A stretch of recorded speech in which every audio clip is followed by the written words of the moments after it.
Mi adolescencia fue un periodo repleto de turbulencias emocionales, complejos físicos y vaivenes sociales.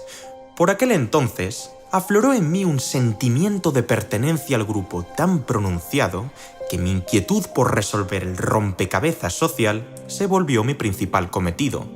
¿Cómo puedo lograr que mi imagen de cara a los demás sea lo más atractiva posible? Me cuestionaba con frecuencia. Cuántos dolores de cabeza innecesarios me podría haber ahorrado con unas cuantas dosis de perspectiva. Empero, mi actitud por el momento era, hasta cierto punto, comprensible. De forma análoga a varias especies del reino animal, el Homo sapiens necesita estar en contacto con otros miembros de su tribu.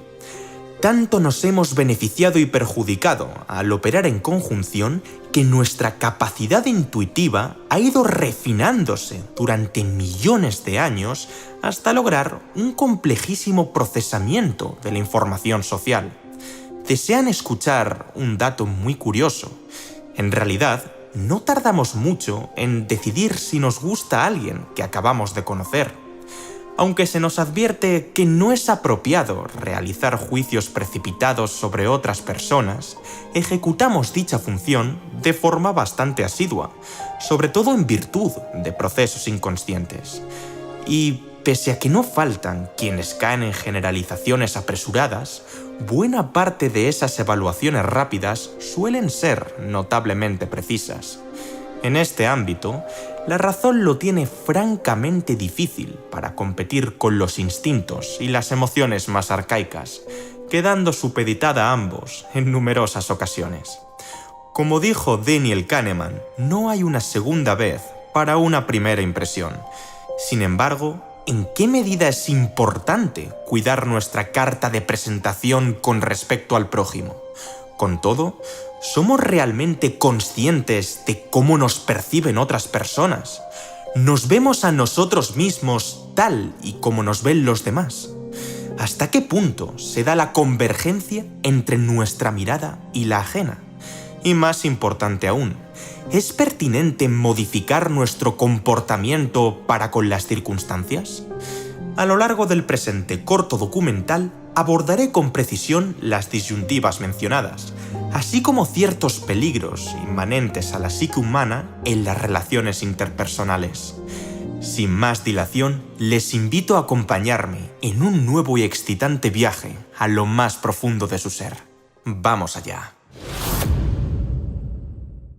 Para comenzar, creo conveniente esbozar un fragmento de la teoría de la personalidad confeccionada por uno de los psicoanalistas más notorios del siglo pasado, Carl Jung. En concreto, el psiquiatra y ensayista suizo designó un concepto de suma importancia en la problemática que nos atañe, la persona. Ojo, la acepción junguiana de persona no es la que habitualmente se entiende en el lenguaje coloquial, es decir, este término no ha de ser concebido como sinónimo de individuo o ser humano. En contrapartida, su interpretación hace referencia a la propia etimología de la palabra. Persona procede del latín persona, que deriva a su vez del griego prosopon, cuyo significado es máscara. ¿Y por qué? Pues resulta que, en los teatros de la antigua Grecia, las voces de los actores no alcanzaban por lo general la potencia suficiente como para que todos los espectadores las escucharan bien, motivo por el cual cada intérprete se ponía una careta que expresara un sentimiento específico: alegría, seriedad, tristeza, etc. En suma, dichos artefactos estaban provistos de un abocinamiento bucal que amplificaba el sonido y el brillo de la voz. De este modo, se facilitaba enormemente al público el reconocimiento de los personajes. Algunos autores sostienen que esta tradición se expandió por el Imperio Romano, y las máscaras recibían el nombre de personare, esto es, sonar a través de, resonar, hacerse oír. Así pues, la persona representa la máscara que utilizamos en aras de adaptarnos a los diversos contextos de la vida social. En otras palabras, recoge aquellos aspectos de la personalidad que el individuo sí muestra a la gente para moldarse al mundo que le rodea.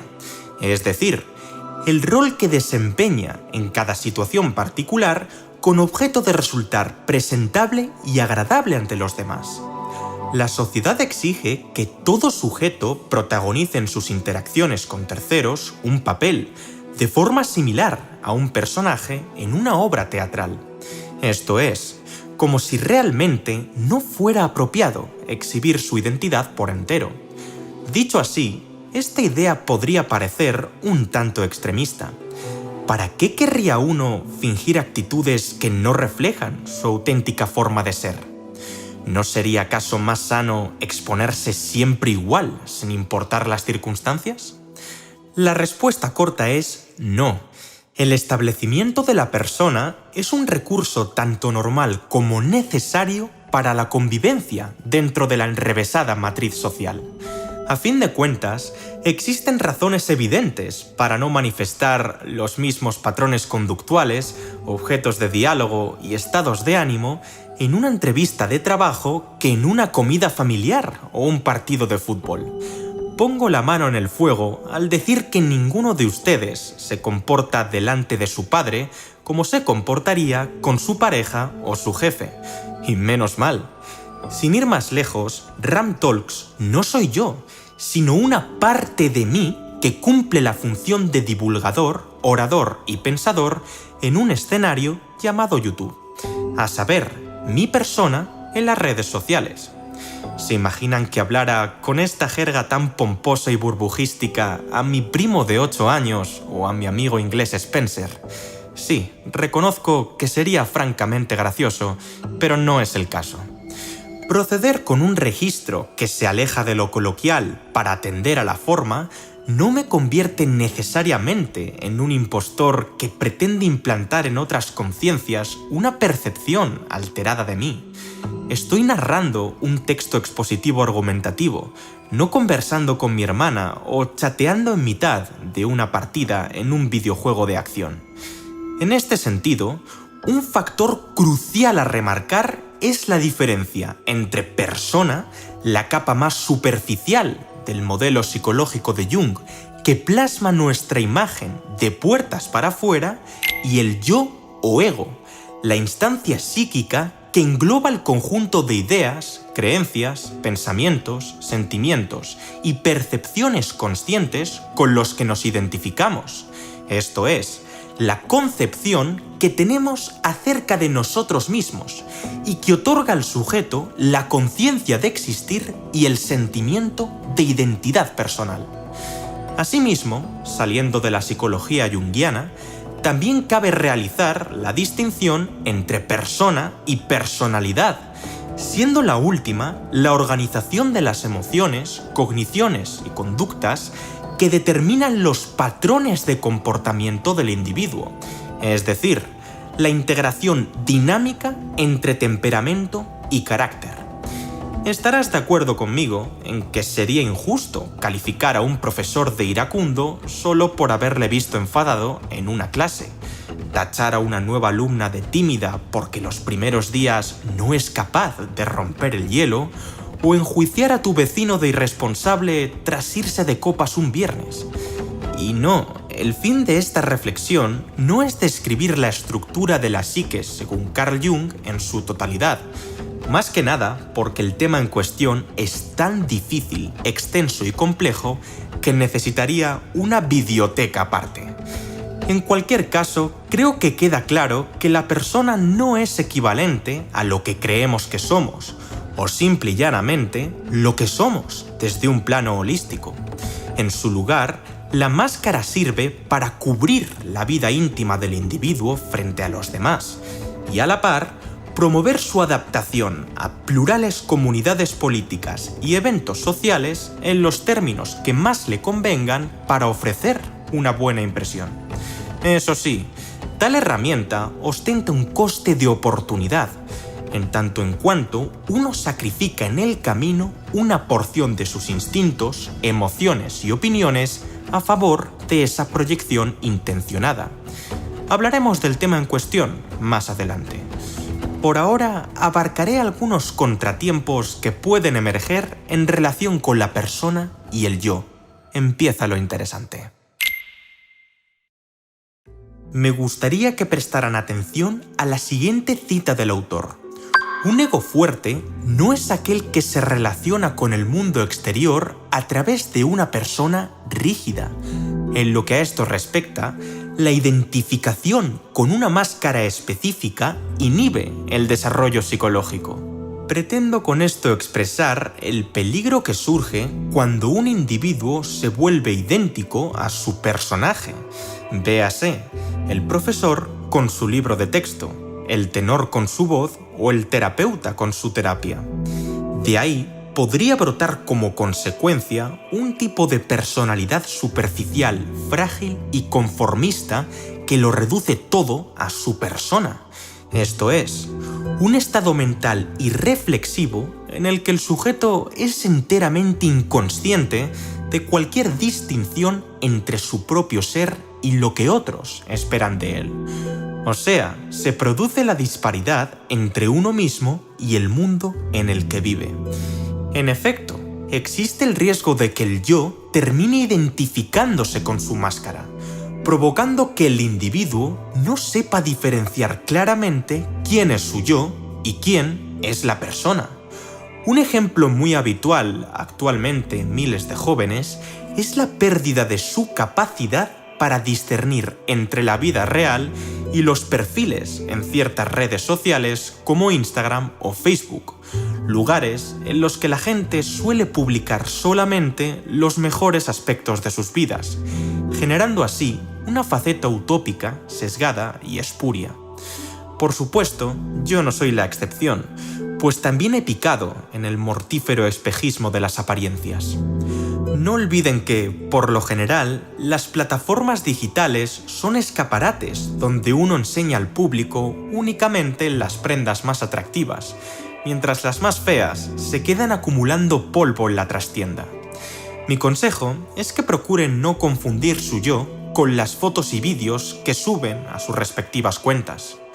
Por otro lado, referente al fragmento anterior de Jung, existe un inquietante concepto que el sociólogo Daniel Warnock bautizó como deformación profesional, que se resume como la tendencia a ver las cosas desde el punto de vista de la propia profesión, en vez de adquirir una perspectiva más amplia. Piensa en un futbolista que valora todos los eventos como si fueran a desembocar en victoria o derrota, un comerciante que concibe cada relación interpersonal como una negociación, un programador que permanece siempre en alerta para detectar errores ambientales, o un psicólogo que no puede parar de analizarse a sí mismo y quienes le rodean. Les cuento una pequeña anécdota. Aún recuerdo cómo, durante una etapa de mi formación como economista, me obsesioné tanto con la idea de Homo economicus que me volví especialmente proclive a evaluar la cuasi totalidad de las situaciones en mi día a día desde el marco de la asignación eficiente de recursos, la maximización de parámetros, el descuento racional de expectativas y la ley de los rendimientos decrecientes. Y sí, este enfoque utilitarista tiene cabida en más de una situación, pero aplicarlo a diestro y siniestro a todos los aspectos de la vida cotidiana es tanto incorrecto como pernicioso. Es absurdo pensar que hemos de ser las 24 horas del día agentes racionales que anticipen, procesen y clasifiquen ex professo la información de la realidad. Llevarse lecciones del trabajo a casa no está mal, pero cosa distinta es querer seguir encarnando constantemente a un personaje cuando cierra el telón, en un intento forzoso y desesperado por mantener la superficialidad. La ruptura de la persona constituye el momento en el que ese compromiso excesivo con los ideales colectivos que enmascaran una individualidad más profunda se derrumba. Dado que el autor opina que la persona no es más que una apariencia, la disolución de la misma es, por lo tanto, absolutamente necesaria para la individuación. Sin embargo, al haberse desprendido la cáscara convencional, la consecuente desintegración podría ocasionar un estado de caos y desorientación temporal en el sujeto, dando lugar a una dura confrontación con la realidad, sin velos falsos ni adornos de ningún tipo. Eso sí, la disolución no tiene como objetivo la eliminación permanente, que es precisamente la alternativa que soportan quienes se estancan en la ausencia de la persona. Adjunto un pasaje de 2 escritos sobre psicología analítica. Mientras el hombre con persona es invidente para con la realidad interna, el que carece de ella es ciego ante la realidad del mundo, el cual evoca para él el valor fantasioso de un patio de recreo.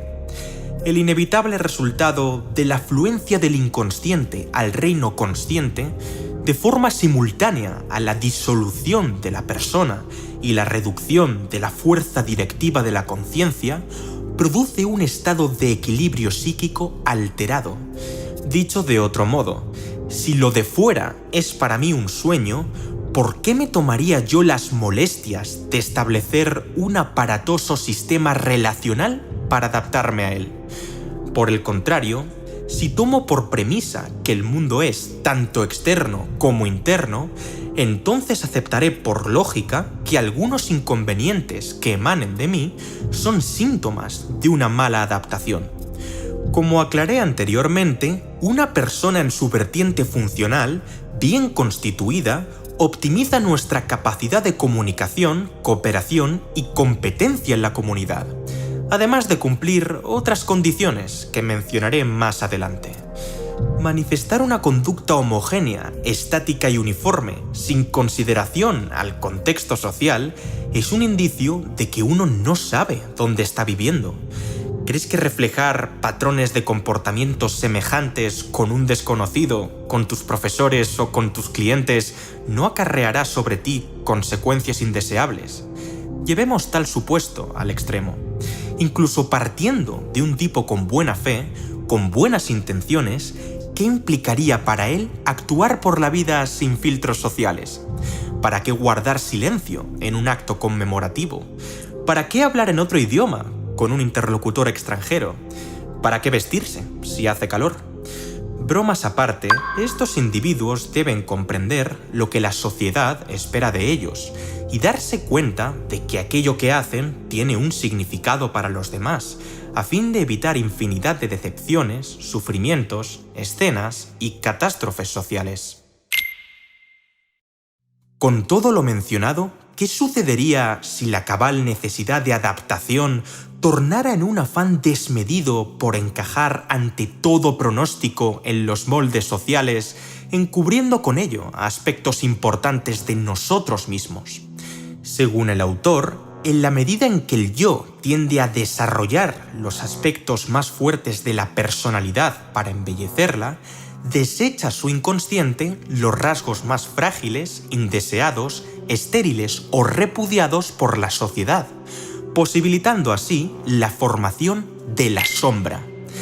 A grandes rasgos, la sombra representa, entre comillas, el polo opuesto de la persona, a saber, el conjunto de rasgos, creencias y actitudes que el ego no reconoce como propios y, por tanto, esconde tanto de sí mismo como de cara al público. Nótese que me estoy refiriendo a la segunda connotación que el autor ofrece del término, y no a la primera, entendida como la totalidad de lo inconsciente. Así pues, la sombra consta como la suma de las disposiciones psíquicas que no son asumidas por nuestra conciencia debido a su incompatibilidad con la personalidad predominante en la psique. En aras de ilustrar mejor este punto, emplearé una analogía más o menos precisa. Es frecuente que, en el transcurso de su vida útil, los ordenadores se vayan llenando progresivamente de archivos temporales, que consisten en documentos creados por un programa específico cuando no puede asignar memoria suficiente para sus tareas, o por el sistema operativo cuando realiza copias de seguridad. Al principio, estos archivos pasan totalmente desapercibidos para los usuarios menos avezados, ya que se generan de forma rápida, automática y sibilina, y además no se encuentran a simple vista. No obstante, ¿qué ocurre con el paso del tiempo si se ignoran por completo? Pues que van congestionando el sistema, y es entonces cuando su presencia comienza a notarse en demasía. Ocupan demasiado espacio en el disco duro y ralentizan el procesamiento del dispositivo. Lo peor del asunto es que muchas personas ni siquiera se percatan de este empeoramiento, o, en su defecto, no identifican bien el motivo de dicho fenómeno. Bien, algo parecido sucede con la sombra. Acorde a Jung, los contenidos rechazados no desaparecen, sino que se expulsan al inconsciente, y cuando cobran cierta autonomía, se constituyen en un agente antagonista del yo que mina sus esfuerzos y desequilibra el conjunto psíquico. Y no solo se rehúyen, por ejemplificar dicho fenómeno, aspectos negativos como la envidia, la pereza o la cobardía, sino también elementos socialmente catalogados como positivos, pero reprobados por el propio sujeto y su entorno. La interesante novela de Robert Louis Stevenson, titulada El extraño caso del Dr. Jekyll y Mr. Hyde, es quizás uno de los mejores relatos sobre la sombra en literatura. El libro en cuestión enseña a no denegar la existencia de los aspectos reprimidos, porque estos van creciendo y tienen el potencial de tomar vida propia como si se tratara de otro ser dentro del individuo. Vuelvo a citar un fragmento de Jung para ilustrar esta idea. En ocasiones, con dolor y desgaste, el hombre llega a alienarse de sí mismo en beneficio de una personalidad artificial aparentemente adaptativa, pero que reprime características vitales de su yo. Verbigracia, piensen en aquellos hombres que pretenden achacar una masculinidad distorsionada, en la cual se exponen como entes poderosos, férreos y herculeanos ante el mundo, a costa de reprimir toda señal o vestigio de vulnerabilidad, melancolía y timidez. También merecen mención de honor los individuos con un perfil evitativo que tienden a evadir el conflicto, conteniendo su indignación, cólera y frustración en vez de comunicar asertivamente sus necesidades. Aparentan, como quien dice la expresión popular, no ser capaces de romper un plato, pero van acumulando dentro de sí resentimiento y una sed de venganza que suele trasladarse en un estilo pasivo-agresivo, numerosos desequilibrios internos y, si la represión fuera demasiado intensa y prolongada, en un ataque de ira sin precedentes. En estos casos, la máscara se convierte en una verdad donde lo individual, lo original, lo yo es mal visto o desaparece. Un aspecto que nos hace diferentes del colectivo es reprimido, pasando así al inconsciente y transformándose en lo disfuncional de la personalidad.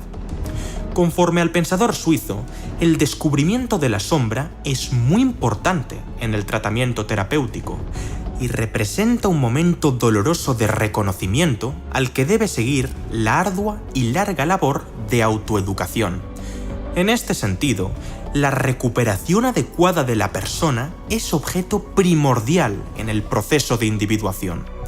La restauración no solo se logra mediante el trabajo de las figuras internas, sino también como conditio sine qua non mediante una readaptación en la vida externa, incluyendo con ello la subsecuente recreación de una persona viable. Desarrollar una máscara más fuerte puede resultar poco auténtico en un principio, algo parecido a interpretar un papel en una obra teatral. Pero si uno no puede desempeñar un rol social, sufrirá. Por ende, uno de los objetivos de la individuación es que las personas creen una persona más realista y flexible que les ayude a navegar en la sociedad y al mismo tiempo que no choque ni oculte su verdadero yo. Eventualmente, en el mejor de los casos, la persona es apropiada y de buen gusto, un verdadero reflejo de la individualidad interior y el sentido externo acerca de nosotros mismos. Creo que la claridad y elocuencia con la que se expresa el autor es tal que no hace falta añadir muchos detalles. ¿hasta qué punto converge tu ego con tu persona? ¿Es esa confluencia adaptativa, pragmática y confortable? Lo dejo a tu criterio. A fin de cuentas, el escenario ideal sería que tu máscara social constituyera una representación fidedigna de tu personalidad. Ahora bien, las andanzas por el pensamiento junguiano no cesan aquí. Si el vídeo alcanza la cifra de 10.000 me gusta y gran parte de la audiencia lo demanda en la caja de comentarios, realizaré una disertación profunda y meditada sobre la arquitectura de la personalidad y el proceso de individuación según el autor. Entretanto, claudicaré mi discurso con la siguiente moraleja a modo de síntesis. La máscara social que han de portar es como la ropa, conviene llevarla, pero sin dejar que ella les lleve a ustedes.